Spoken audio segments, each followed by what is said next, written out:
আজকে simple lunch menu আছে কড়াইশুঁটি দিয়ে আর এই যে ফুলকপি দিয়ে খিচুড়ি, বেগুন ভাজা, অমলেট।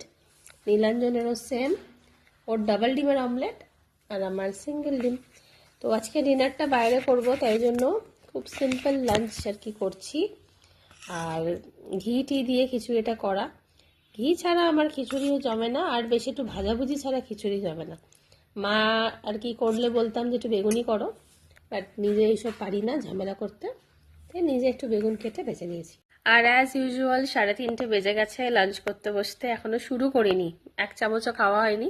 নীলাঞ্জন আসছে হাত মুখ ধুয়ে, আর এই শীতের হালকা রোদ গায়ে মেখে লাঞ্চ করে নিয়ে এবার। আর নীলাঞ্জন বলছিল মাছ ভাজা করতে, আমার আবার মাছ ভাজা দিয়ে খিচুড়ি পোষায় না, ইলিশ মাছ দিয়েও পোষায় না।